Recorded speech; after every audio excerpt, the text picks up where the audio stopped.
comment dessiner une bouteille sur SketchUp, on voit ça tout de suite. Donc la première étape que l'on va faire, c'est de dessiner un cercle. Donc on va sélectionner l'outil cercle et dessiner notre premier cercle. Donc le rayon de ce cercle n'a pas forcément énormément d'importance. Donc dans notre cas, on va faire un cercle d'environ 1 mètre de rayon.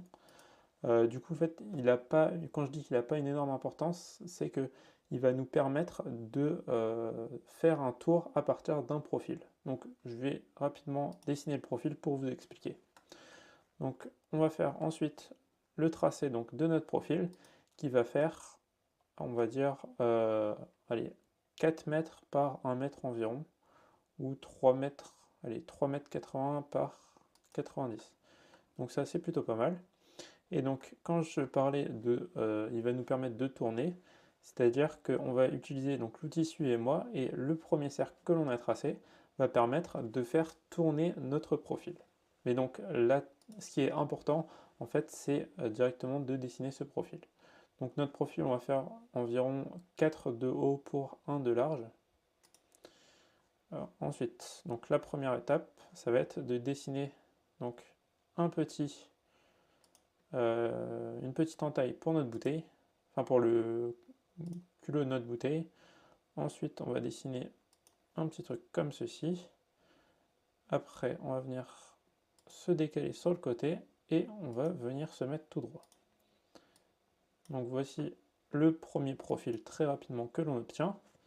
Dans un second temps, on va venir utiliser l'outil décalage, donc comme ça.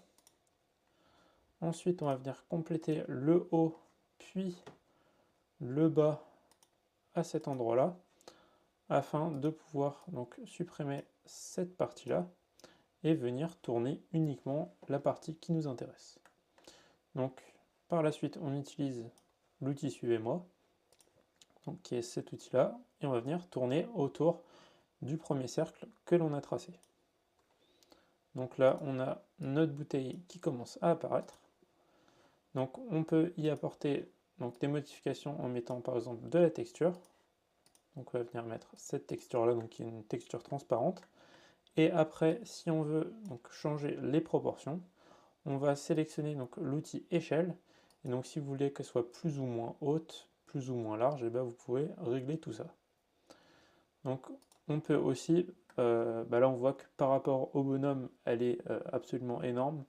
Régler donc l'échelle générale. Et donc pour ça, on va la régler donc plusieurs fois. Tac.